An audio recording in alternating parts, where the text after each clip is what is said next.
तेथे अवयव देखांगिक भाव तेथ लावण्याची ठेव अर्थशोभा अष्टादश पुराणे तिची मणिभूषणे पदपद्धती खेवणे प्रमेय रत्नांची पुंडली कवरधारी विठ्ठल श्री ज्ञानदेव तुकाराम पंढरनाथ भगवान की जय माऊली ज्ञानेश्वर महाराज की जय जगद्गुरु श्री संत तुकाराम महाराज की जय सब संतन की जय।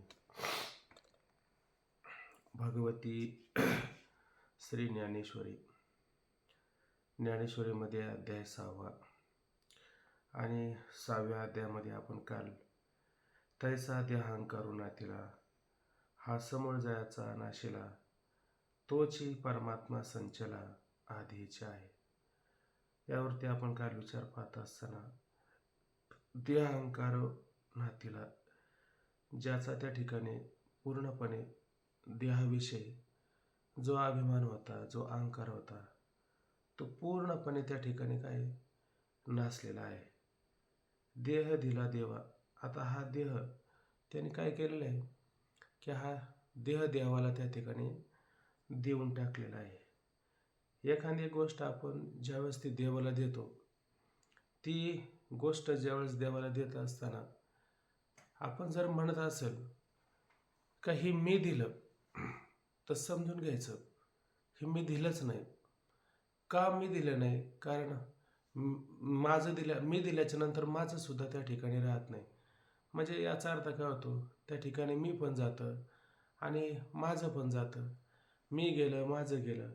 का बरं हे गेलं? वास्तविक पाहिलं तर संतांच्या ठिकाणी काहीतरी अभंग आहे, मला तो आठवत नाही, म्हणे संतांना लटकं द्यायचं आणि संतांकडून खरं घ्यायचं। मग आता संतांना लटकं द्यायचं म्हणजे काय द्यायचं लटकं? तर लटकं ह्या ठिकाणी हा देह हा अभिमान हा त्या ठिकाणी लटका आहे। हा लटका दिल्याशिवाय खरं संत देतील का आपल्याला? संत खरं देत नाही आपल्याला। मग आधी आपल्याला काय द्यायचं? आधी आपल्याला लटकं द्यावं लागेल। एका काशीच्या घाटावरती आणि एक राजा होता, त्याला संपत्तीचा या सगळ्याचा मोठा अभिमान झाला होता। मग अभिमान झाल्याच्या नंतर त्या एक साधू होता, त्या साधूला कळालं, तो सारखा बोले लावायचा, ही बोली झाली का ती बोली, ती बोली झाली का ती बोली, आणि त्या बोलीमध्ये त्या निलावामध्ये तो काही पण खरेदी करायचा। त्याला सगळ्याचा अभिमान झाला होता ना त्या ठिकाणी। मग साधू पण आला, मला काय द्या मला दानामध्ये, तुम्हाला तुला काय पाहिजे ते सांग, तुझं कटोरी तुझी झोळी किती मोठी ते आम्हाला सांग, आम्ही ती भरून देतो। तर त्या साधूनं सांगितलं, म्हणलं राजा, अरे हे धन मान अमुक तमुक हे ऐश्वर हे देणं सोपं आहे म्हणला। मग द्यायचं असेल तर मला एक गोष्ट दे म्हणले। म्हणलं तुझ्याकडे याच्या कोण आला, तुला देता आलं तर दे, नाही तर चाललो म्हणले पुढं। म्हणले काय पाहिजे बोल म्हणला। मला तुला अभिमान जर मला देता आला तर तू दे मला तो अभिमान। असा तो संत तो साधू त्या राजाला म्हणला। तो म्हणला, अरे मूर्खा, अभिमान काही देण्याची काही गोष्ट आहे का? जी पदार्थामध्ये असते ती देता येते। साधू म्हणला, अरे बाबा मला तुला ते सांगायचं आहे, हे सगळं आहे ना हे ईशरूप सृष्टी, याच्यात कोणी कोणाला काहीतरी देऊ शकतो। आपल्याकडे काय ते दे, आपल्याकडे काय धनाविषय अमुकाविषय तमुकाविषय हा आपल्याला असणारा अभिमान आहे, त्याच्या संबंधाने आपला देहाचा संबंध जोडतो। आणि तो काय खरं आहे का खोटं आहे शब्दच वापरला माऊलीने, नाथीला, म्हणजे हा देहाविषयी अभिमान, देहाविषयी आणि देहाच्या संबंधाने असणारा जो अभिमान आहे हा खोटा आहे त्या ठिकाणी। आणि अशा पद्धतीनं काय केलं आहे त्याने, तो असणारा देहाविषयी खोटा अभिमान त्या ठिकाणी काय केलेलं आहे, पूर्णपणे त्या ठिकाणी काय घातलेला आहे। माऊली म्हटलेच ना, हा समूळ जयाचा नाशिला, आणि खरं तर हा समूळ त्याचा नष्ट झालेला आहे, तोची परमात्मा संचला आधीच आहे। आता काय झालं, तोच त्या ठिकाणी काय परमात्मा आहे का नाही, संचला आधीच आहे। तो आता परमात्मा काय संचला म्हणजे साठलेला व्यापलेला सर्वत्र व्यापलेला असणारा परमात्मा अशा पद्धतीनं आधीची आहे। मग तो परमात्मा नंतर त्याला संचला का, नंतर त्याच्याविषयी व्यापला का? परमात्मा पूर्वीपासूनच होता। जसं सूर्योदय झाल्याच्या नंतर जर ढग असेल पण त्या सूर्याचा यथार्थरूपी प्रकाश आपल्यापर्यंत येतो का? आपल्यापर्यंत येत नाही। का येत नाही प्रकाश? मध्ये प्रतिबंध होता ना, कशाचा प्रतिबंध होता? खोट्या असणाऱ्या त्या अभिमानाचा। प्रतिबंध होता, परंतु त्याने प्रतिबंध काय केला, पूर्णपणे त्या ठिकाणी काढून टाकलेला आहे. समूळ जायचा नाशीला, नष्ट झाला. आता तो काय झाला, तो स्वतःच परमात्मा रूप त्या ठिकाणी झालेला आहे. आणि तो परमात्मा रूप झाला, साचला, सर्वत्व आपल्याला पण पाहायला गेलं तरी आधीच आहे. आधी असून त्या ठिकाणी आपल्याला कळालं नाही. आता हा अहंकार जेव्हा नष्ट होतो त्यावेळेस आपल्याला तो परमात्मा त्या ठिकाणी प्राप्त होऊन जातो. अन्य ठिकाणी प्राप्त करण्याची आवश्यकताच नाही. काल झाला याच्यावरती भरपूर विषय, खालच्या ओव्यांवरती विषय घ्यायचा होता. पहा काय म्हणतात आता पुढे त्याची अवस्था सांगतात, काही लक्षणं सांगतात. शीतोष्णाची आक्वाहनी, ते तर सुखदुःखाची कडसणी, ये न समाती काही बोलणी, मान अपमानाची. आता पुढं त्याच्या जीवनामध्ये काय, शीतोष्णाची वाहनी. आता जीवनामध्ये काय सगळे प्रसंग चांगले येतात असं पण नाही, आणि सगळे प्रसंग वाईट येतात असं पण नाही. जीवनामध्ये काही प्रसंग चांगले येतात, जीवनामध्ये काही प्रसंग वाईटही त्या ठिकाणी येतच असतात. म्हणून आता काल आपण असाच विचार केला की शीत उष्ण, कधी कधी फारच थंडी असते आपल्या जीवनामध्ये, कधी कधी फारच उष्णता त्या ठिकाणी जीवनामध्ये येतात. आता हे शीत उष्ण शब्दाचा अर्थ काय करायचा, शीत म्हणजे काय, उष्ण म्हणजे काय. हा थोडक्यात उष्ण म्हणजे ताप. उष्ण शब्दाचा अर्थ काय घ्यायचा, उष्ण म्हणजे ताप, आणि शीत म्हणजे शीतलता असा अर्थ घ्या. म्हणजे मग शीतोष्ण घेतलं की मग सुखदुःख त्याला जोडून येतात, आणि सुखदुःख त्याला जोडून आली का, सुखदुःख जोडून आले का त्याला मान अपमान हे पण लक्षात जोडून येतं. म्हणजे हे त्रिपुटी याच्यामध्ये शीतोष्ण, सुखदुःख आणि मान अपमान, ह्या सगळ्या त्रिपुटीमध्ये विचार केला की आपलं ते पक्क लक्षात येऊन जाईल. ते म्हणतात शीत उष्णाची. आता हे उष्ण पाहत असताना, ताप पाहत असताना तीन प्रकारचे ताप आपल्याला पाहायला मिळतात. तीन प्रकारचे ताप कोणकोणते येतील का कोणाला सांगतात, आहे का लक्षात कोणाच्या? ओंकार महाराज आहेत का? अधिभौतिक आणि आध्यात्मिक. हा, असे तीन प्रकारचे ताप असतात. आध्यात्मिक ताप म्हणजे काय, आता ह्या शरीराच्या संबंधाने होणारे ताप असतात. म्हणजे ह्या शरीराला अन्न, तहान, भूक, अजून त्या ठिकाणी बाकीच्या व्याधी असतात. हे सगळे त्या ठिकाणी शरीराच्या संबंधी असतात.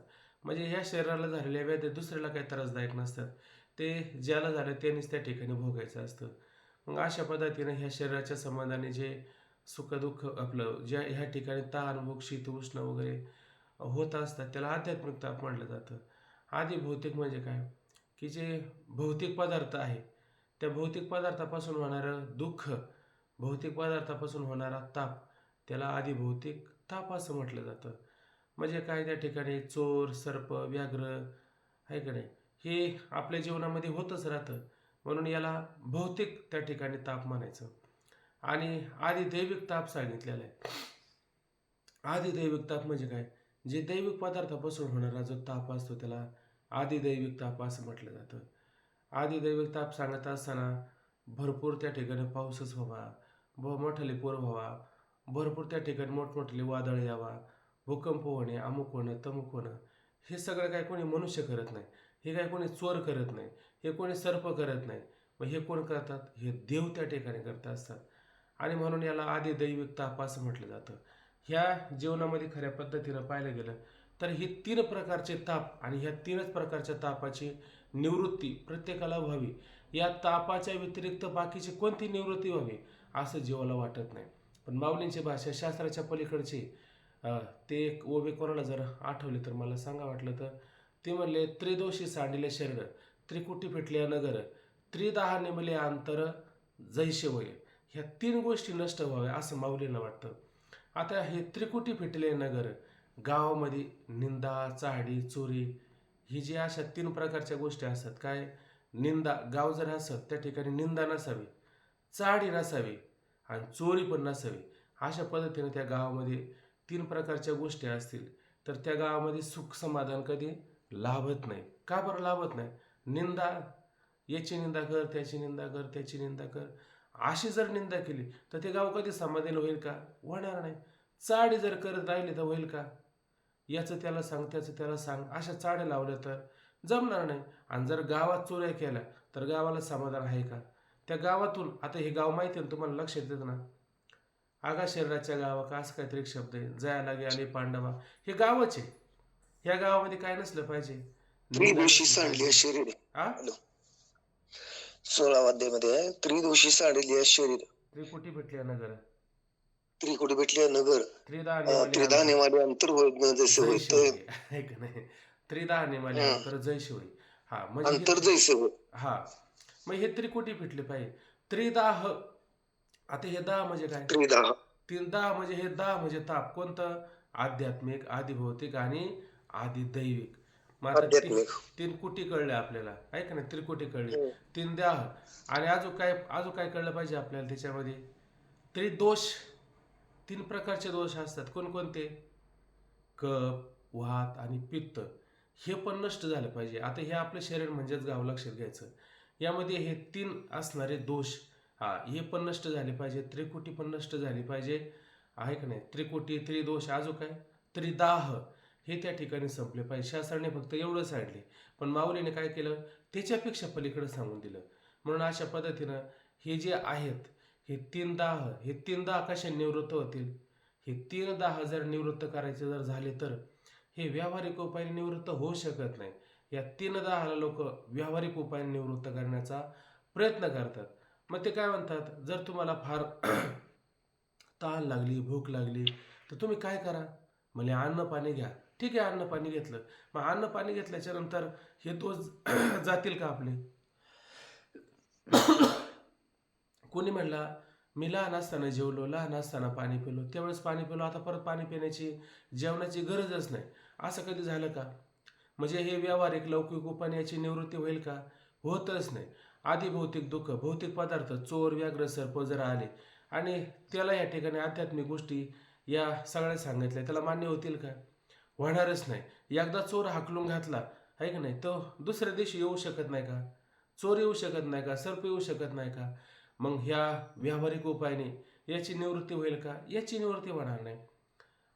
त्याच्यानंतर आदिदैविक दुःख सांगितलं, त्या आदिदैविक दुःखाची निवृत्ती लौकिक व्यावहारिक उपायाने होईल का? ते म्हणले मंत्र, तंत्रादी, शस्त्रादी यांनी निवृत्ती करा. होईल का? होणार नाही निवृत्ती. मग याच्यासाठी काय उपाय? याला एकच उपाय, आत्मस्वरूपाचं ज्ञान होणं. मी आत्मा सर्वत्र त्या ठिकाणी व्यापलेला आहे. मी आत्मा सर्वत्र त्या ठिकाणी भरलेला आहे. मग मी आत्मा सर्वत्र भरला असला तर मग मला असं म्हणायचंय का, त्याला आता आपल्या आत्म्याव्यतिरिक्त काय दिसेल का? थंडी, उष्णता, शीत, तुम्हाला काय म्हणायचं ते म्हणून घ्या, त्याला ते दिसेल का? तो का म्हणे, जे जे भेटे ते ते वाटे मी ऐसे. आता त्याला आपल्याहून भिन्न काही दिसत नाही. मग आपल्याहून भिन्न दिसत नाही, मग त्याला त्या ठिकाणी शीत उष्ण दिसेल का? शीत उष्ण दिसणार नाही ना. आपण म्हणतो की नाही, जी बदाताने चावली आणि कोणी त्याच्याबद्दल एक वेगळं सांगू. हा आत्ता चाललेलं त्याबद्दल एक वेगळे. हा हा म्हणजे जीभ दाताने चावली, कोणी बत्तीशी तोडली. आपली जीभ जर दाताने त्या ठिकाणी चावली तर आपण बत्तीशी म्हणजे दात त्या ठिकाणी पाडतो का? कधी दात पाडत नाही, का नाही? तसं थंडी, उष्णता आपल्याला लागली तर आपण त्याच्याविषयी विरोध करू का? विरोध करणार नाही. काय विरोध करायचा? बरं, ही थंडी, उष्णता कोणावर प्रतीत होतात? त्या ठिकाणी आपल्या स्वरूपावरती प्रतीत होतात ना. मग आपल्या जे स्वरूपावरती प्रतीत होतात, मग त्याचा आपण दोष मानतो का? दोष मानत नाही. म्हणून माऊली म्हणतात, शीतोष्णाची वाहने, अशा पद्धतीनं थंडी, उष्णता, आध्यात्मिक, आदिभौतिक, आदिदैविक असे ताप किंवा 3 प्रकारचे दाह, आहे का नाही, 3 प्रकारचे दाह, त्रिकुटी त्याच्या जीवनामध्ये येतात. पण त्याला हे सगळं वाहने म्हणजे हे याचा प्रवाह, हे वाहन त्याच्या जीवनामध्ये आहे का नाही? जीवनामध्ये असलं तरी तेच सुख दुःखाची कडसणी, आणि त्या ठिकाणी सुख काय, दुःख काय, या सर्वाची कडसणी म्हणजे निवड करणं, त्याचा विचार करणं. हा विचार त्याच्या जीवनामध्ये आहे का? हा विचार त्याच्या जीवनामध्ये राहिलाच नाही. का बरं जीवनामध्ये राहिलं नाही? त्याला पक्क कळालेलं आहे, सुखदुःखाचा विचार का करू मी? का करू सुखदुःखाचा विचार? त्याचा विचार करताना तुकोबराय काय म्हणतात, अरे बाबा काय विचार करायचा? सुखतेचे दुःख, पापपुण्य खरे, येतो आम्हा बरे कळव आले. सुख म्हणजे काय? सुख म्हणजेच दुःख आहे. दुःख म्हणजेच काय? दुःख म्हणजेच सुख आहे. कारण हे जे सुख आहे का नाही, जे संकुचित रूपाने सुख असतं, बारकं नाही का, जे सुख संकुचित रूपाने असतं ते न टिकणारं असतं. म्हणून त्या सुखाचं परिवर्तन, त्याचं पर्यावसन कशामध्ये होतं? दुःखामध्ये होतं. पण जे अविनाशी सुख असतं ते सामान्य रूपात नसतं. एखादी वस्तू आपल्याला मिळाली ना, त्या वस्तूचा एकदम आपल्याला अभिनिवेश होतो. एकदम पटकन असा आनंद. चांगला जर पाऊस जर आला ना, ओढ्याला पूर येतो. हे असं झाडाच्या झाडं वाहतात त्याच्यात. पण तो पूर किती काळ टिकतो बरं? पाहिलं गेलं तर थोड्या काळाचा पूर असतो. हा, मग माऊली म्हणतात या ठिकाणी किंवा तुकोबराय त्या ठिकाणी आता हा पूर जो आहे ना त्याच्या जीवनामध्ये, हा सामान्य पूर न आलेला आहे. हा एक एक सारखा वाहणारा पूर आहे त्या ठिकाणी. मग हा एक सारखा वाहणारा पूर म्हणजे काय?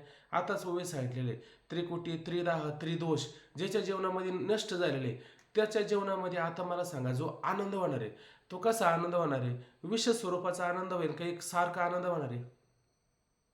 एक सारखा आनंद त्याच्या जीवनामध्ये होऊन जातो. म्हणजे त्याच्या जीवनामध्ये त्या आनंदामध्ये कधीच अभिनिवेश नसतो.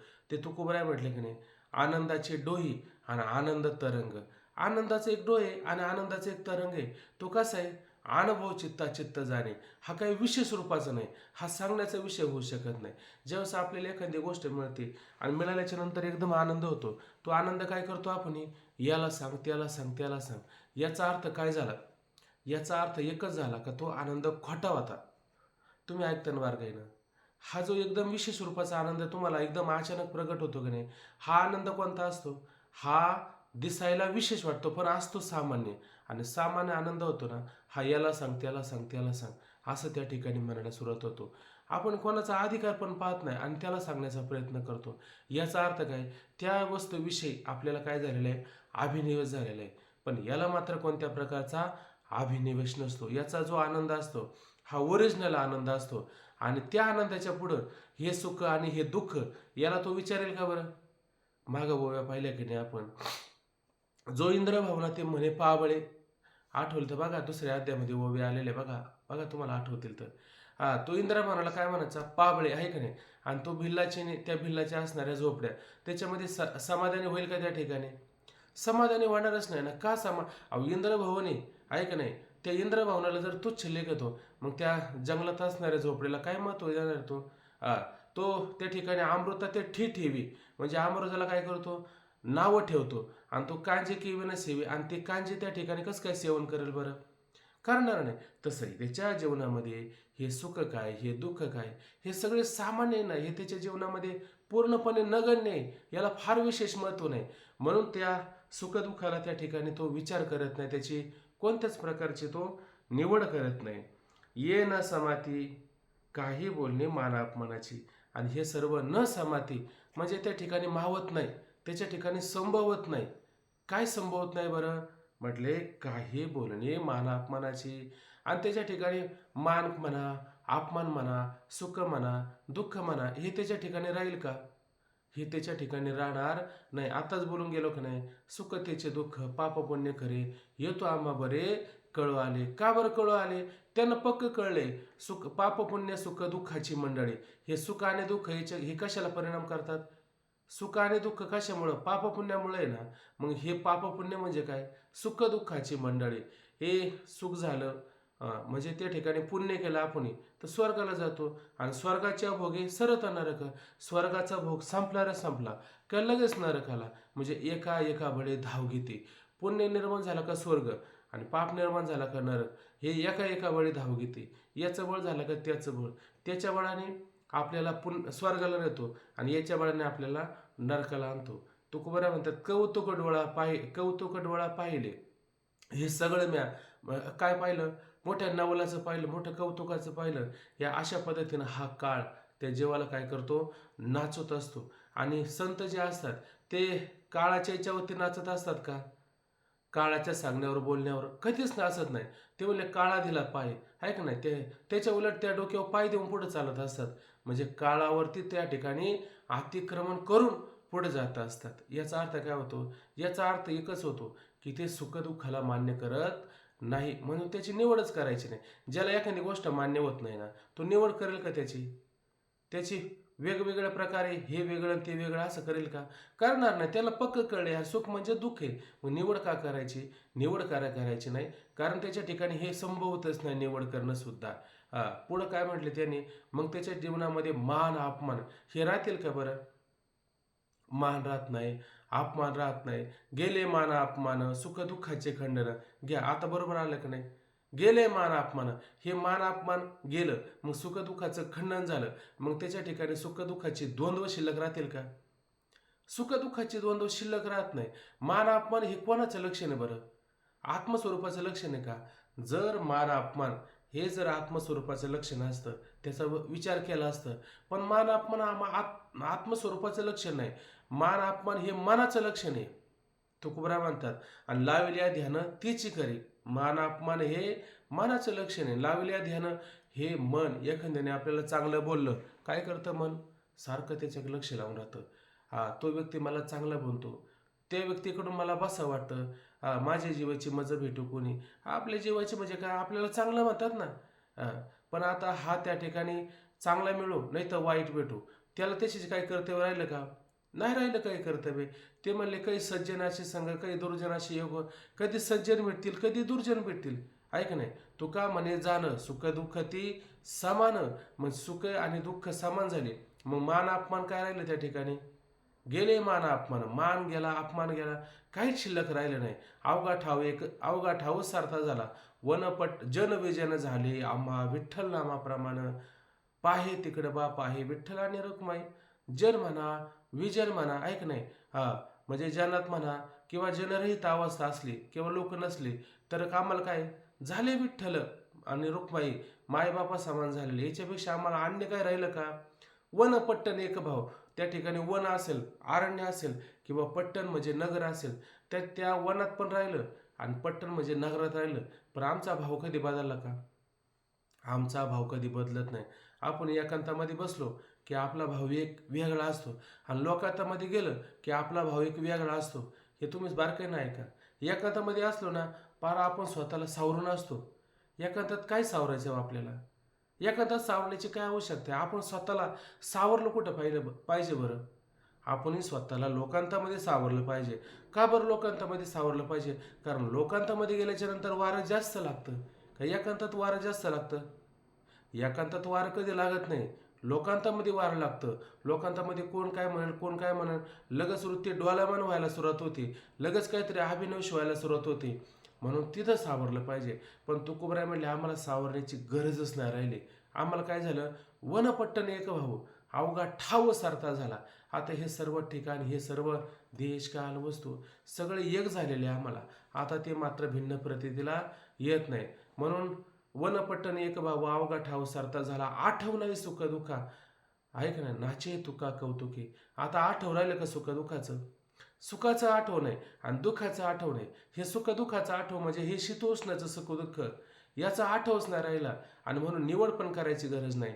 म्हणून म्हटले एक अभंगाचे बघा, थुंकून या मान दंभ करीत कीर्तन. कीर्तन करतात की नाही लोक, त्या लोकांना काय पाहिजे असतं माहिती का? मान पाहिजे असतं, मान. आहे की नाही? लोक कीर्तन केलं का आपल्या लोकांनी मानलं पाहिजे.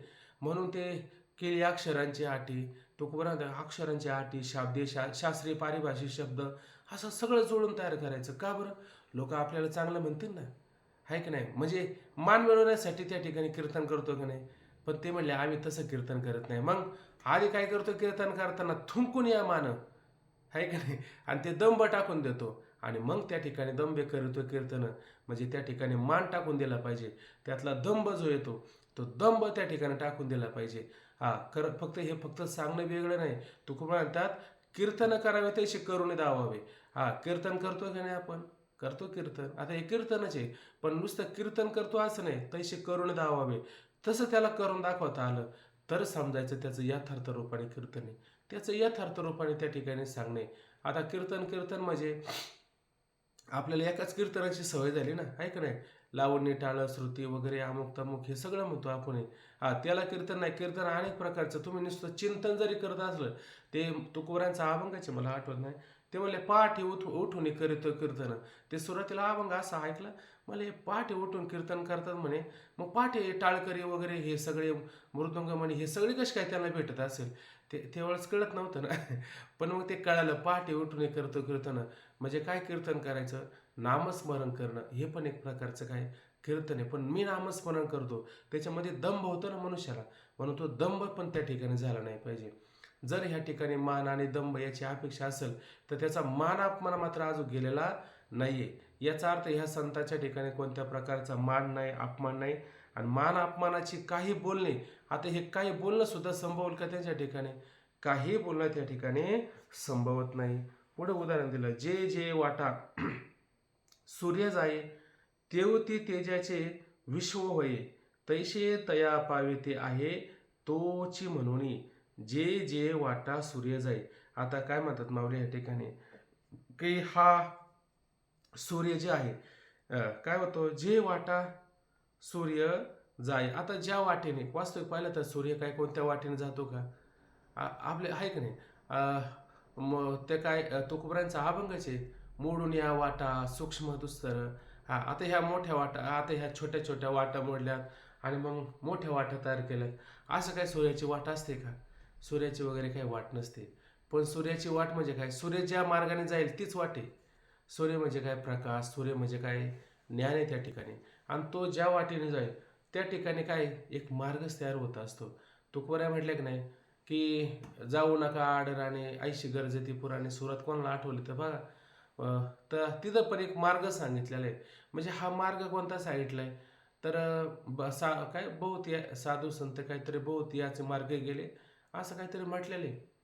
आठवलं तर बघा, तुम्हाला नसेल तर राहू दे काय. मार्ग दावून गेले आधी दयानिधी संतती. बरं बरं, हा मार्ग दावून गेले आधी ज्यांच्या ठिकाणी दया उत्पन्न झालेली आहे का नाही. हा निधी म्हणजे ठेवा, दयेचा ठेवाच निर्माण झालेला आहे. त्यांनी अशा पद्धतीने हा मार्ग त्या ठिकाणी निर्माण केलेला आहे का नाही. असा मार्ग म्हणजे कोणता?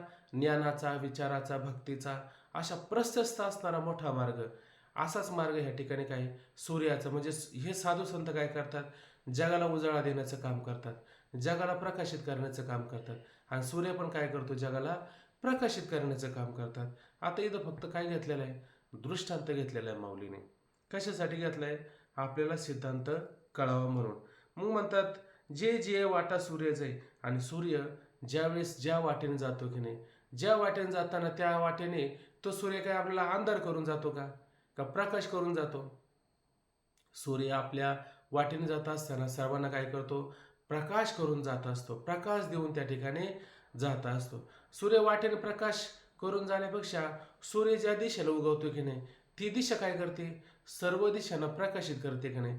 का बरं? सूर्याने ज्या दिशेला प्रकाशित केलं ती दिशा स्वतः प्रकाशित तर होतेच होते, पण अनेकांना सुद्धा काय करते? प्रकाशित करते. माऊलीच म्हणतात की नाही की सूर्य अधिष्ठिली प्राची जगाराने उदय प्रकाशाची, तैशी वाचा श्रुत्या ज्ञानाची दिवाळी करे. आहे का नाही? तैशी वाचा, कोणती वाचा? साधू संतांच्या मुखातून आलेली वाचा. श्रुत्या म्हणजे ऐकणाऱ्यांना काय करतात? दिवाळी करतात. दिवाळी करणं म्हणजे काय? लाडू करंजा करणं म्हणजे झाली दिवाळी. आपली संकुचित दिवाळी असते. ही दिवाळी संकुचित दिवाळी नसते. एकदा ही जीवनामध्ये दिवाळी प्राप्त झाली का मग परत अन्य दिवाळीची आवश्यकताच नाही. मग पुढल्या वर्षीची वाट पाहायचीच नाही. गणपती बाप्पाला फक्त बुडून झालं, विसर्जन झालं की पुढल्या वर्षी परत या म्हणजे आम्ही बसून नाचत. तर परत यायचंच नाही आणि जायचंच नाही. का यायचं जायचं नाही? कारण त्यांच्या जीवनामध्ये काय होती? खरी दिवाळी त्या ठिकाणी होती. म्हणून अशा पद्धतीनं काय हा सूर्य, आता हा सूर्य कोणता घ्यायचा?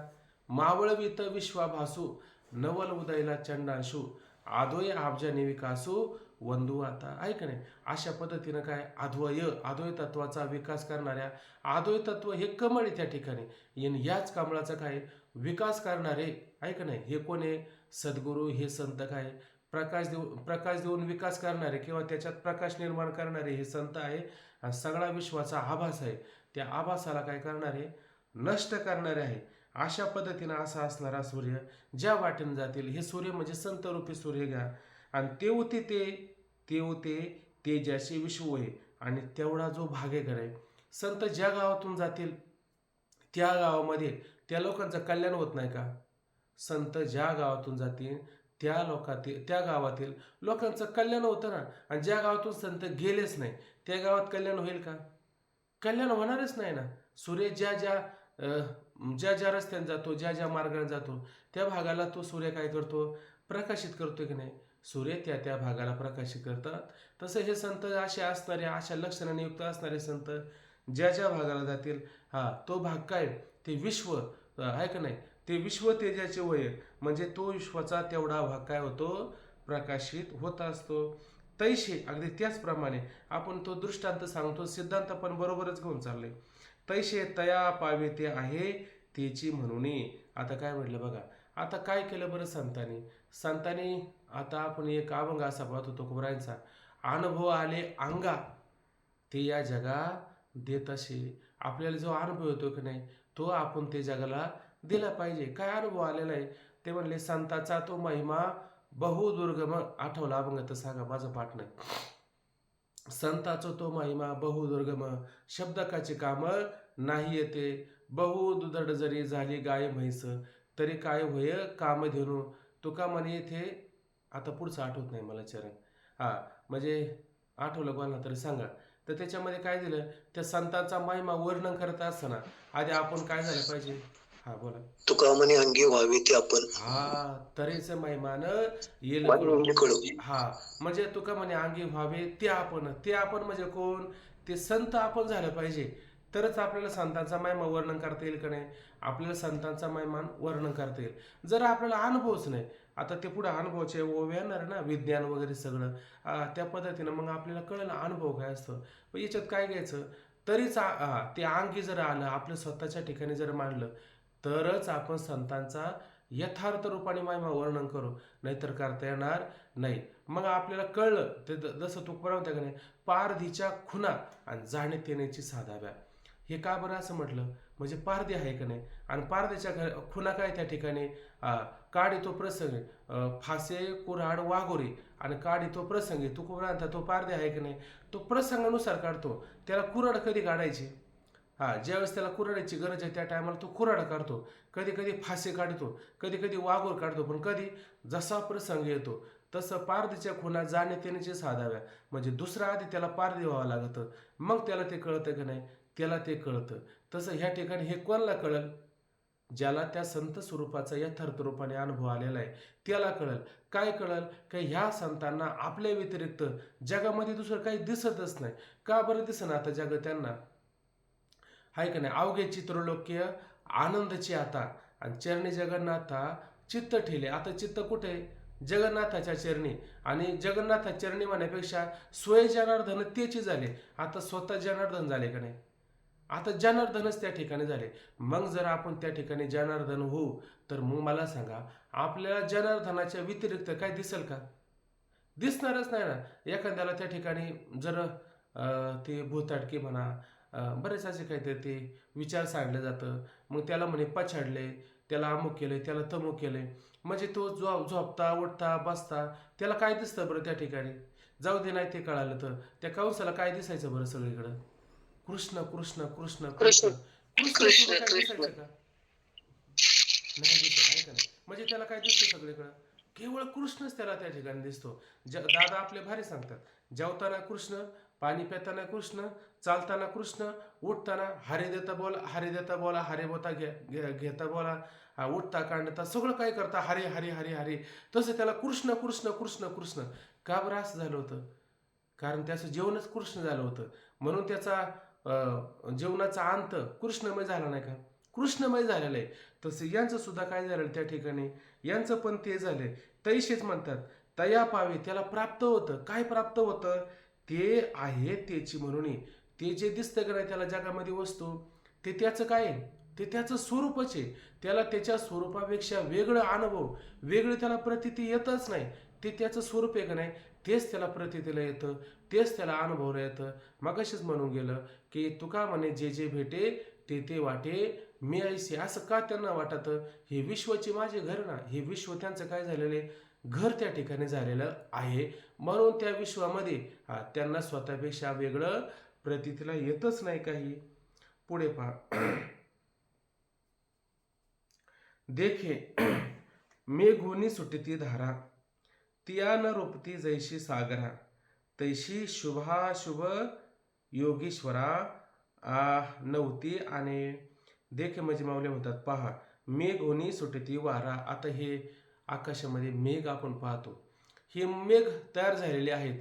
पण हे मेघ म्हणजे पावसाचं एक तो हलकं झालेलं आहे. 9व्या अध्यायामध्ये त्याचं वर्णन आलेलं आहे की म्हणजे मग ते बाष्प तयार होतात, बाष्प तयार झाले की ते आकाशामध्ये जातात, मग परत आकाशातून ते पावसाच्या रूपाने खाली होतात. मग आता त्या मेघातून त्या पावसाच्या धारा जर त्या ठिकाणी सुटल्या तर त्या पाऊस आहे, त्या ठिकाणी असणाऱ्या मेघ आहे, आणि खाली काय आहे, समुद्र आहे, सागर आहे. आता याच्यामध्ये काय आहे बरं, मेघामध्ये काय आहे, पाणीचे, आणि पावसामध्ये पाऊस त्या धारा आहे, त्या धारामध्ये काय आहे, पाणीचे, मेघात आहे पाणी, धारेत आहे पाणी, आणि समुद्रामध्ये खाली काय आहे, पाणीचे, बरोबर आहे की नाही. मग पाण्याने पाण्याला बुडवलं असं कधी झालं का? नाही. पाण्याने पाण्याला कापलं असं कधी झालं का? हा. जर ती धार पावसाची जमिनीवर जर खाली पडली तर काय करेल बरं? खड्डा करू शकते, बरोबर आहे की नाही. खड्डा करू शकते. आपण जर आपल्याला स्वच्छ करून घ्यायचं तर ते पाणी घेऊन आपण स्वतः आंघोळ करू शकतो. आंघोळ करणं म्हणजे स्वच्छ होणं, निर्मळ होणं, बरोबर आहे की नाही. असं इथपर्यंत ठीक आहे.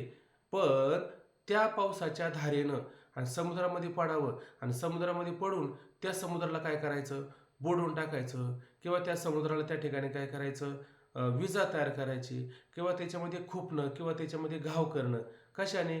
ती उंचावरून आलेली पावसाची धारे, आणि ती समुद्रामध्ये पडली, आणि त्याने त्या समुद्राला त्या ठिकाणी विजा तयार केली, खुपलं, टोचल्यासारखं. असं कधी होईल का?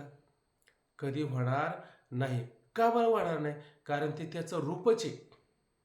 ते काय दुसऱ्या अध्यायामध्ये ओवी घेऊन गेली, आग्ने आगी पोळीजे, आहे की नाही. पाणी आग्ने आगी पोळीजे. आग्नेला कधी आग्नेला पोळलं का त्या ठिकाणी? आग्नेला कधी पोळलं जात नाही. पाणी कधी पाण्याला त्या ठिकाणी बुडवत नाही, किंवा पाणी कधी पाण्याला, किंवा ती धार कधी त्या असणाऱ्या सागराला त्या ठिकाणी काय आहे, कोणत्याही प्रकारची खुपत नाही, असं लक्षात घ्यायचं.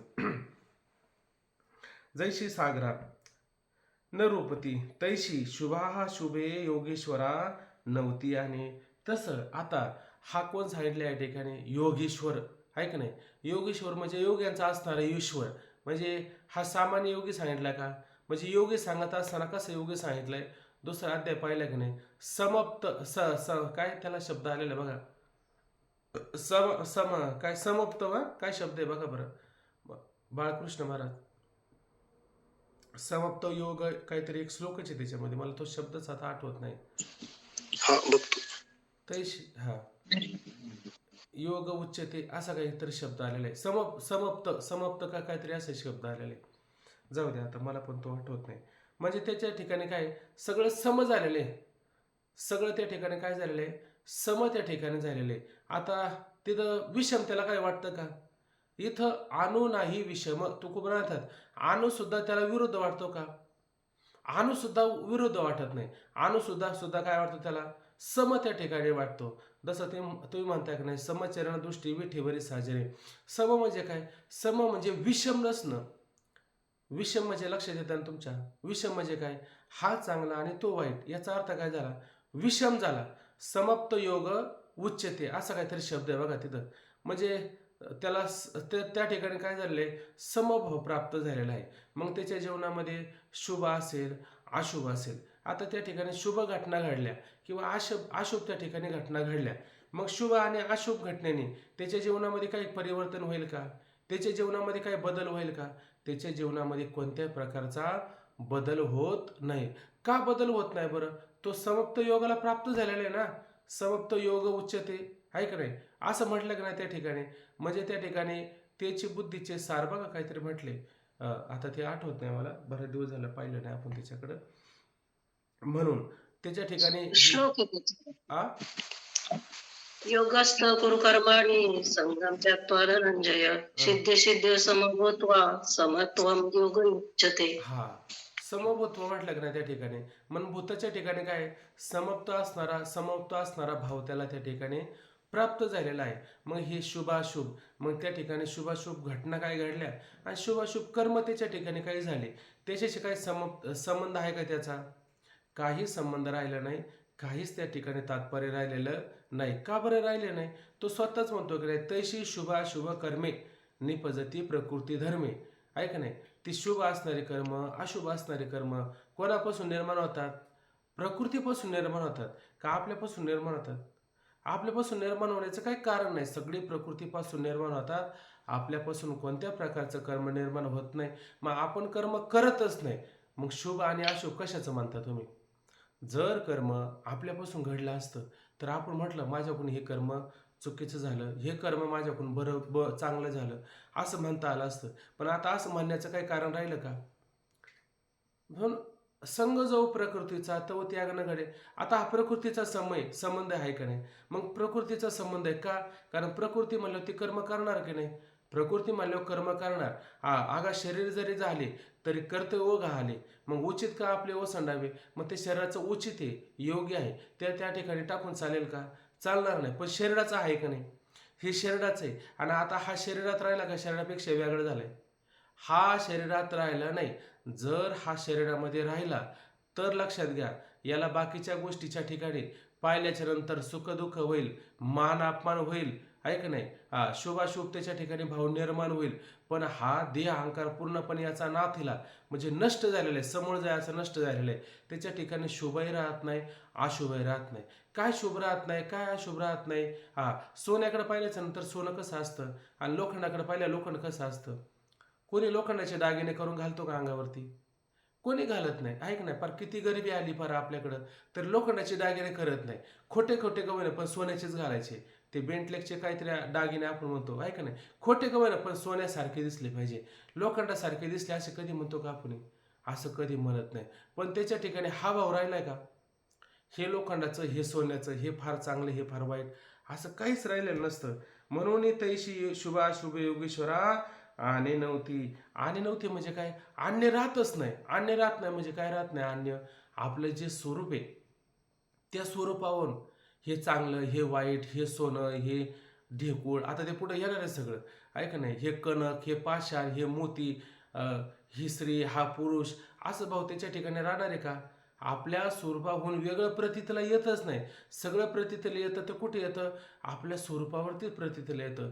मला असं वाटतं 11व्या अध्याय आपण पाहिला की त्या 11व्या अध्यायामध्ये याचा बारकाईने विचार आलेला आहे. किती जवळजवळ मला असं वाटतं 75 काहीतरी विभूती सांगितलेलं आहे. म्हणजे ते भगवंताने काय सांगितलं? ह्या सगळ्या माझ्या विभूती आहे, बरोबर आहे की नाही? या सगळ्या माझ्या त्या ठिकाणी विभूती आहे. माझं म्हटल्याच्या नंतर आता परकेपणा राहिला का? परकेपणा त्याच्या ठिकाणी राहत नाही. वाचा श्लोक, चला पुढं. ज्ञान विज्ञान तृप्तात्मा कोटस्थो विजितेंद्रिय युक्त युक्त्युच्यते योगी समलोष्टाश्म कांचन. पाहता, ज्ञान विज्ञान तृप्तात्मा कुटस्थो विजितेंद्रिय युक्त इत्ते उच्यते योगी सम लोष्ट शम कांचन. बघा आता या ठिकाणी काय म्हणलं? तोषला ज्ञान विज्ञाने स्थिर जिंकुन इंद्रिय तो योगी सम जो देखे सोने पाषाण मृतिका. काय म्हटलं या ठिकाणी त्याने? की तोषला म्हणजे काय झालेलं आहे? तुष्ट झालेला आहे. तोषला म्हणजे तृप्त झालेला आहे. तोषला म्हणजे समाधानी झालेला आहे. कोण समाधानी होतं बरं असं जीवनामध्ये? वास्तविक पाहिलं तर समाधानी होतो कोण माहिती का? ज्याच्या जीवनामध्ये ज्ञान प्राप्त झालेलं आहे. ज्याच्या जीवनामध्ये कधी ज्ञान प्राप्त झालेलं नाही ना, ते लोक कधीच जीवनामध्ये समाधानी होत नाही. त्या लोकांना मिळवावं वाटतं आपल्याला, शे मिळवावं, ते मिळवावं, ते मिळवावं. आता नावं कशाला घ्यायची, पण मिळवावं त्या लोकांना वाटत राहतं. ते मिळवण्याचा त्यांना स्वभावच झालेला असतो. आपण पाहिलं की नाही, एखादा भिकारी असेल तो हातामध्ये काय घेतो? एखादा गोणपाट घेतो आणि रस्त्याने चाललं, एखादा वयचं कागद कशाचं पडू द्या, कशाचा जरी कागद पडला का तो उचलीत राहतो. काय करतो? त्या गोणपाटामध्ये भरत राहतो. याचा अर्थ काय? त्याला कागद गोणपाटात भरायची सवय लागलेली आहे ना, बरोबर आहे की नाही? त्याला नाव ठेवण्यापेक्षा आपलं पण गोणपाट भरलेत बँकेमध्ये, ऐक नाही, नुसते कागद करून ठेवलेत, ऐक नाही, हे मिळावं, ते मिळावं, ते मिळावं. अख्खं आयुष्य काय करतो? ते मिळवण्यामध्येच घालवतो, ऐक नाही. आणि म्हणे आम्ही तृप्त झालो, आम्ही समाधानी झालो, आम्ही तोषलो, असं म्हणता येईल का? असं म्हणता येणार नाही. कधी म्हणता येईल माहिती आहे का? आता आम्हाला काहीच मिळवायचं नाही, काम नाही, झालो पाहे रिकामा. पहा आम्ही रिकामे झालो, ऐक नाही. का बरं? काम नाही झालो पाहे रिकामा. फावल्या तो करू चेष्टा निश्चळद्रष्टा बैसुनी. किंवा त्या ठिकाणी याजसाठी केला होता अट्टाहास दिस शेवटचा गोड व्हावा आता निश्चिंतीने पावले दिसावा. इथं ह्या शब्दाखाली अंडरलाईन करा. आता म्हणा ना, इथं आता निश्चिंतीने. निश्चित म्हणजे काय? पक्क, ठाम, विश्वासपूर्वक पावलं विसावा. आता आम्ही विसाव्याला प्राप्त झालो. जसं आता आपण वारकरी पंढरपूरला जातो. पंढरपूर आलं रे आलं का चाललं थांबतंय का नाही. आता थोडक्यात विसावा आहे का? आता विसावा नाही. आता किती काही विसावा करा. आता कोणी म्हणणार नाही उठा चला फिरा. आता पोचलो ना ठिकाणावरती. आता काही करायचं नाही. म्हणजे आता निश्चिंतेने आपण फिरवून कुठेतरी दूर गेला असेल, तीर्थयात्रा वगैरे केली असेल, पण मग ज्यावेळेस घरी येतो की नाही, बस आता मोकळं झालो. आता निश्चिंतेने पावलं विसावा. याचा अर्थ काय? आता हालचाल करायची गरज नाही. शांत झालो, तृप्त झालो. पण हे इकडे फिरणं तिकडे फिरणं, इकडे मिळवणं तिकडे मिळवणं, याने कधी विसावा मिळत नाही. याने कधी तो तोषला जात नाही. याने कधी तृप्त होत नाही. ज्ञानोबराय तोषले, ज्ञानोबराय तृप्त झाले, ज्ञानोबराय संतुष्ट झाले. कशाने संतुष्ट झाले बरं? पसायदान निर्माण केलं आहे का नाही. आणि पसायदान निवृत्तीनाथ महाराज यांच्या समोर ठेवलं आणि आम्हाला आशीर्वाद द्या, आता प्रसाद दान त्या ठिकाणी द्या आहे का नाही. आणि ते ऐकून काय झाले, त्या ठिकाणी काय झाले, ज्ञानोबराय तोषले. ज्ञानोबराय आता विश्वात काय शेवटचे ओवे काय त्या ठिकाणी, येणेवरे ज्ञानदेव सुखिया झाला. सुखिया झाला म्हणजे तृप्त झाला, समाधानी झाला. बरोबर आहे की नाही. मग ज्ञानोबरायने हे ज्ञान निर्माण केलं, हा वागेंद्र निर्माण केला. हा वागेंद्र निर्माण केला म्हणजे काय, कोणीतरी सांगितला आणि कोणीतरी लिहिला, असं आहे का वागेज्ञ? नाही. मग ज्ञानोबरायांचं सांगणं आहे ते अनुभवाला धरून सांगणं आहे का नाही. अनुभवाला धरून ज्ञानोबरायांचं सांगणं आहे का असं कुठंतरी ऐकलं, पुस्तकीन लिहून काढलं आणि दिलं मग झालं आम्ही ते तयार केलं, संपला विषय, असं आहे का? असं नाही. तसं ह्या ठिकाणी ज्ञानोबरायांचं सांगणं आहे त्या अनुभवाला धरून ज्ञानोबरायांचं ज्ञान आहे. नुसतं ज्ञान म्हणजे काय? ज्ञान म्हणजे काय? ज्ञान पाहत असताना आपण शब्द ज्ञानही पाहतो, त्याला आपण काय म्हणू शकतो, परोक्ष ज्ञान. आणि अपरोक्ष ज्ञान म्हणजे काय? दृढ असणारं अपरोक्ष ज्ञान. त्या अपरोक्ष ज्ञानामध्ये दृढ अपरोक्ष ज्ञान आणि अदृढ अपरोक्ष ज्ञान. दृढ अपरोक्ष ज्ञान होतं की नाही, त्यावेळी जन्ममरणाची परंपरा संपून जाते. मग आता निश्चिंतेने पावलं विसावा. आणि जे दृढ नसतं ना, जे ज्ञान त्या ठिकाणी, ते काय करतं, आपल्याला ज्ञान झालं या जन्मामध्ये, पण ह्या जन्मामध्ये झालेलं ज्ञान काय करतं, दृढ जर नसेल तर काय होतं, आपल्याला परत जावं लागतं आणि परत यावं लागतं. येताना मनुष्य देहातच येतो आपण. चांगला देह, चांगल्या घरामध्ये, स्वच्छनाम श्रीमताम गे, आता ते श्लोक पुढं पाहायला मिळणार आहे. पण यावं का लागतं आपल्याला, ते दृढ झालं नाही ना. दृढ का झालं नाही? आपल्याला त्याचा अनुभव आलेला नाहीये. तुका म्हणे शिनं होईल अनुभवाविनं. आपल्याला फक्त ज्ञान होतं, पण अनुभव आहे का त्याला? अनुभव नाही. धृतराष्ट्राला ज्ञान नव्हतं झालं का? सगळी गीता ऐकली का नाही? सगळी गीता ऐकली, पण मग मला सांगा, त्याला नुसतं ज्ञान झालं पण अनुभवाचं ज्ञान झालं का? अनुभवाचं ज्ञान नाही झालं. अनुभव कधी झाला त्याला? जेव्हा त्याने त्या भीमाने जरा हाताखालून काढला का नाही. आपली साधी भाषा आहे ना, आहे का नाही, घरगुती भाषा, म्हणून म्हटलं भीमाने त्याला हाताखालून काढला का नाही. म्हणजे उठता बसता ते जेवण आणून दिलं का, खा दुर्योधनाचे मासे खा, हे दुःशासनाचं रक्त आहे, पी पी म्हणे पी. चांगला अनुभव आला का नाही. मग विदुराने सांगितलं होतं, अरे मला काय तुला इज्जत नाही, काय राहतो इथं, म्हणलं जा निघून जा, मला हे जगणं काय जगणं आहे का म्हणला, आहे का नाही. ज्ञानोबराय त्या ठिकाणी म्हणतातच, मला वाटतं दुसराचा अध्याय आलेला आहे. म्हणे शहाण्या माणसाने कुठपर्यंत जगावं, जोपर्यंत आपल्या जीवनाला कलंक लागत नाही तोपर्यंत जगलं पाहिजे. जर बोला ना मला. जाणतेने तवचे ज्यावे जो अपकीर्ती अंगानं पडे केवी येतो निघावी. सांग पा केवी निघावी येथून. या सांग बरं आता इथून कसं निघावं. जाणे त्याने तवची जवाब. शहाण्या माणसाने कुठपर्यंत जगावं, जोपर्यंत आपल्या अंगाला कलंक लागत नाही, डाग लागत नाही तोपर्यंत. मला धृतराष्ट्र, काय तुझ्या जीवनामध्ये सारा कलंक, तुला सारे डाग लागले, काय जगण्यात तुझा अर्थ आहे? अनुभव आला. मग ज्ञान पूर्वी झालं की नव्हतं? पूर्वी ज्ञान झालं होतं आणि नंतर त्याला अनुभव आला. मग मला सांगा, तो धृतराष्ट्र मुक्त नाही व्हायचा का? तो धृतराष्ट्र सुद्धा मुक्त झाला असं शास्त्र सांगतं आपल्याला. का बरं? नुसतं ज्ञान कामाचं नाही, त्याच्यातला अनुभव सुद्धा कामाला आला पाहिजे. कसा अनुभव कामाला येतो? म्हणजे आता इथं ज्ञानोबराय सगळे लक्षणं आपल्याला वर्णन करून सांगणार आहे. ते लक्षणं आपल्या जीवनामध्ये आलत का हे पाहायचं.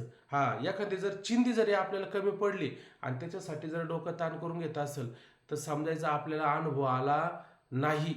आणि त्या चिंधीचं काही घेणं देणं नाही, घराचं काही घेणं देणं नाही, आणि ह्या देहाचंच काही घेणं देणं नाही. देह संपला मग देहाचा पसारा संपतो का नाही?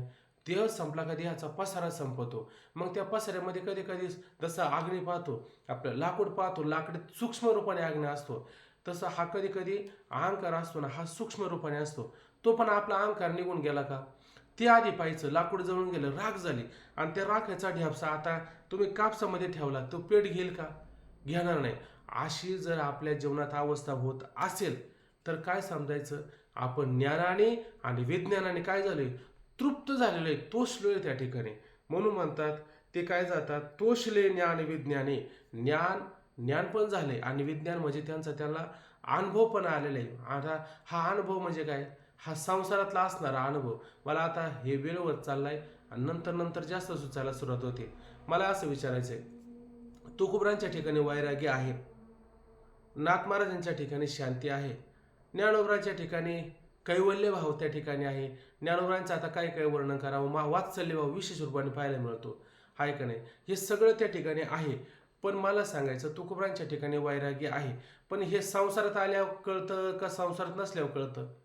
तुकोबरांचं वैराग्य संसारामध्ये आले का नाही, संसारात हा, आल्यानंतर आणि कळत, त्या स्त्रीनं आग्रह केला का नाही, म्हणजे अनुभव घेतल्याशिवाय काहीच कळत नाही.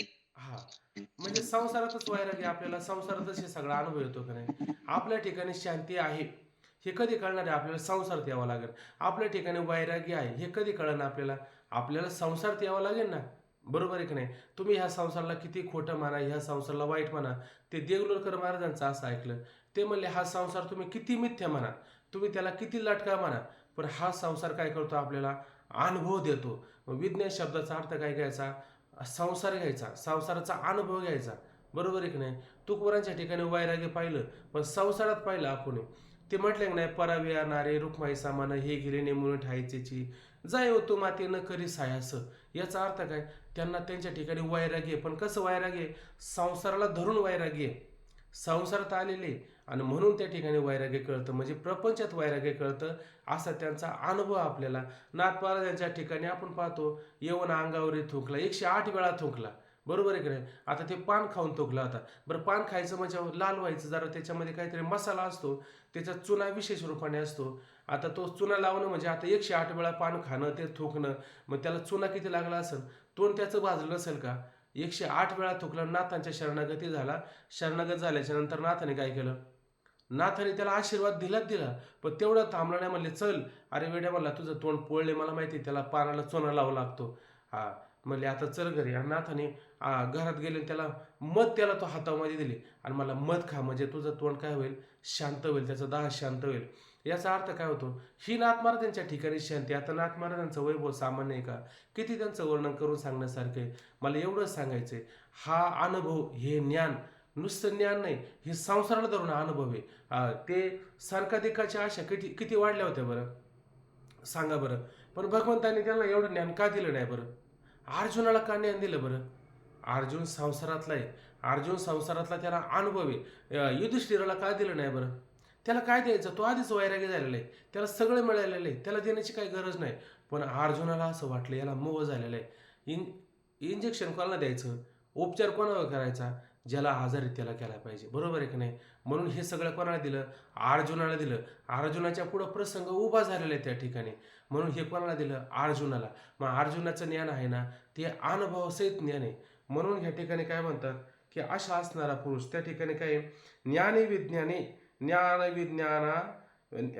विज्ञान तृप्तात्मा, ज्ञान आणि विज्ञान याने काय झालं, त्या ठिकाणी तृप्त झालेला आहे, स्थिर जिंकून इंद्रिय. आणि त्याने काय केलेली, आपली त्या ठिकाणी जी इंद्रिय आहेत ती त्या ठिकाणी काय पूर्णपणे जिंकलेली आहे. इंद्रिय जर आपण आपल्या जीवनामध्ये जिंकली नाही तर आपण तृप्त झालो, म्हणा बरं, असं म्हणता येईल का. हा, आपल्याला लगेच थोडंफार काय इकडे तिकडे झालं का चमचमीत पाहिजे, असं मौज पाहिजे. आता त्या इंद्रियांचा विषय मागं आपण दुसऱ्या अध्यायामध्ये बारकाईने पाहिलेलाच आहे. म्हणजे देखील शब्दांची व्याप्ती, निंदा आणि स्तुती, हे सारं त्याच्यामध्ये काय आलेलं आहे, वर्णन आलेले आहे, सारं त्याच्यामध्ये वर्णन. आता थोडक्यात राहिलेलं आहे, तर श्लोकाचा अर्थ पाहून उद्यापासून आपण पुढचं व्यू वाटलं असतं. तर काय म्हणलं या ठिकाणी, ते सांगण्याच्या ओघामध्ये निघून गेलं. काय बोललो होतो आता मी, इंद्रिय तृप्त झाली. जर आपली इंद्रिय त्या ठिकाणी तृप्त जर झाली नसेल आणि इंद्रिय जर विषयाकडे जर ओढत असेल तर आपल्याला ज्ञान झालं असं सिद्ध होईल का. आपल्याला ज्ञान झाले हे सिद्ध होत नाही. मग आपल्याला ज्ञान कधी झालं, आपल्याला सुखे दुःखे समीकृता लाभा लाभो जया जयो ततो युद्धायुजुस्व नैवम पापमेवाप्याप्सी, म्हणजे काय, सुख हो दुःख हो, त्यामध्ये काय, जर आपला समभाव आहे हा, तर काय सांगायचं याच्यामध्ये एवढंच लक्षात येतं की हे इंद्रिय आपले त्या ठिकाणी काय आहे, तृप्त झालेले आहे. आणि जर इंद्रिय जर तृप्त झाले नसेल तर मग इंद्रियाचे दिने आम्ही केलो नारायणे, ही इंद्रियाने आम्ही काय केलं, या इंद्रियाने आम्हाला त्या ठिकाणी दिन केलं, या इंद्रियाने आम्हाला दुबळं केलं. पण ह्या ठिकाणी हा जो पुरुष ह्या ठिकाणी सांगितलेला आहे, हा दुबळा आहे का, हा दुबळा नाही. पण याने इंद्रियांना जिंकलं. पण कसं जिंकलं, ज्ञान विज्ञान, ज्ञान आणि अनुभवासहित ज्ञान त्या ठिकाणी, अशा पद्धतीने त्याने काय त्या इंद्रियांना त्या ठिकाणी जिंकलेलं आहे. आता इथे कुटस्थ एक शब्द आलेला आहे. आता कुटस्थ म्हणजे काय, आता कुटस्थ शब्दाचा विचार जर करायला गेलं, विचारसागर आपण बारकाईने पाहिला. आता जे विचारसागर आहे, आता ओंकारच नेमके आज नाही, ते ओंकार महाराजाला जरा थोडं पाठ घेत होतं म्हणून माहीत होतं. त्याच्यामध्ये काय सांगितलं, बाध समानाधिकरण आणि मुख्य समानाधिकरण हा विचार आलेला आहे. आता हे बाध समानाधिकरण मुख्य समानाधिकरण सांगत असताना आपलं हा जो जीव हवे आहे की नाही, या जीवाने काय करायचंय, या जीवाने त्या परमात्म्याशी एकरूप व्हायचं. मग हा जीव परमात्म्याशी एकरूप होतो. पण कोणता परमात्मा सांगितला, कुटस्थ अक्षर उच्चते, म्हणजे हा कुटस्थ म्हणजे काय, हा सच्चिदानंद रूपच आहे. जसं व्यापक असणारे चैतन्य, आता आपण ह्या खिडकीपाशी बसून इथंच उदाहरण जास्त द्यायचं, म्हणे तो सूर्योदय झाला, प्रकाश झाला, मग त्या सूर्याचा प्रकाश कुठं आला, खिडकीपर्यंत आला, खिडकीतून कुठं आला, घरात आला, आहे का नाही. मग पहिला खिडकीत आला, बरोबर आहे की नाही. मग आता ही खिडकी आपल्याच घराला का, तिकडे बाकीची घरं त्याला खिडक्या नाही का, अशा किती खिडक्या किती घरं आहे का नाही. मग ती खिडकी दिली की नाही एक मर्यादित, मग ते खिडकीतून प्रकाश घरात येतो की नाही, आणि घरात एक प्रकाश तयार होतो की नाही. मग ही खिडकी आणि खिडकीत असणारा प्रकाश, हा जो प्रकाश आहे त्या ठिकाणी, हा पण खिडकीच्या आतला नाही बरं का, खिडकीच्या बाहेर. कारण खिडकीच्या आत जर प्रकाश येत असताना खिडकी जर रंगीत असेल, तो प्रकाश सूर्याचा जसा आहे तसा येतो का आतमध्ये, नाही. ही खिडकी रंगीत असेल तर प्रकाश वेगळ्या आतमध्ये येऊ शकतो, मग खिडकीच्या बाहेरचा. पण खिडकीनं संकुचित केलेला प्रकाश, त्यालाच काय म्हणायचं, त्यालाच कुटस्थ असं म्हणायचं, आहे की नाही. आणि हा खिडकीच्या बाहेरचा प्रकाश आणि सूर्याचा प्रकाश भिन्न आहे का एकच आहे, तो भिन्न नसून कसा आहे, एकच आहे त्या ठिकाणी. मग जसा परमात्मा सच्चिदानंद रूप आहे, तसा कुटस्थ कसा असणार आहे, सच्चिदानंद रूपच त्या ठिकाणी आहे, तो मात्र कधी बदलत नाही. असा आता आतमध्ये असणारा जो जीव आहे, त्या जीवाला, जो प्रकाश रूपाने जीव झालेला आहे, तो खिडकीतल्या प्रकाशाने झाला का नाही, आतल्या घरामध्ये प्रकाश आहे. मग ह्या प्रकाशाने काय करायचं, त्या खिडकीत असणारा जो बाहेरचा प्रकाश आहे, तो शुद्ध प्रकाश आहे, त्या शुद्ध प्रकाशाशी एकरूप होणं. म्हणजे याचा अर्थ काय, आपला बाध करायचा, म्हणजे जीवाने जीवाचा जीव रूपाचा पूर्णपणे बाध करायचा. कसा बाध करायचा, तुका म्हणे हा तो स्वय परब्रह्म, हा स्वतः परब्रह्म आहे, बरोबर आहे की नाही. किंवा देवाचे बरे देवाचे बरे, तुका म्हणे खरे तुम्ही खरे देव आहे. पण काय करायचं, मग ह्या जीवपणाचा तुका म्हणे घालू जीवपणा चिरा, जीवपणावर काय करायचा, मोठा चिराच घालायचा, आणि म्हणजे त्याचा काय करायचा, बाध करायचा. आणि ह्या जीवाने काय करायचं, ते बाहेर जे शुद्ध सच्चिदानंद रूप कुटस्थ आहे, त्या कुटस्थाशी एकरूप व्हायचं. आता हा जीव त्या कुटस्थाशी एकरूप झाला, मग कुटस्थ सच्चिदानंद रूप नाही का, किंवा तो सूर्याचा प्रकाश आणि खिडकीपर्यंत आलेला प्रकाश एक नाही का. म्हणजे हा तो खिडकीच्या बाहेर असणारा जो प्रकाश आहे, त्या प्रकाशाशी एकरूप झाला, म्हणजे सच्चिदानंद रूप एकरूप झाला नाही का, सच्चिदानंदाशीच एकरूप झालेला आहे. पण हे कसं होईल, हे ज्ञान आणि विज्ञान हे अनुभवासहित त्याला करता येईल. अनुभव जर नसेल तर हे फक्त ज्ञान म्हणजे ज्ञानच राहील, त्याला काय म्हणायचं, फक्त शब्दज्ञान त्या ठिकाणी राहू शकतं. मग अशा पद्धतीनं तो कुटस्थाशी एकरूप झाला. मग मला सांगा, हे इंद्रिय वगैरे आहेत, या इंद्रियांना त्याला वेगळं आता जिंकण्याची काय गरज आहे का, स्वाधीन काय करायची गरज आहे का. ती इंद्रिय पण त्या ठिकाणी काय होतात, स्वाभाविकपणे एकरूप होऊन जातात, म्हणजे इंद्रियावरती तो विजय मिळतो. असा जर त्याने विजय मिळवला तर तो योगी सम जो देखे सोने पाषाण मृतिका, अशा पद्धतीनं तो काय झालेला आहे, योगी झालेला आहे. योगी म्हणजे काय, योगरूप, योगरूप म्हणजे जोडणं. काय जोडणं, हा जीव जीव न राहिला, तो कुटस्थ न राहिला, तो हा विठ्ठल बरवा आणि तो हा माधव बरवा. बरवा चांगला झाला. आता बरवा माऊलींना शब्द फार आवडतो, आहे का नाही. बरवा म्हणजे चांगला, बरवा म्हणजे उत्तम, बरवा म्हणजे गोड, बरवा म्हणजे मधुर, आहे का नाही. आवीट, किती शब्द आहे त्याच्यामध्ये, असा एकरूप होऊन जातो. आता मात्र भिन्न त्या ठिकाणी राहतच नाही.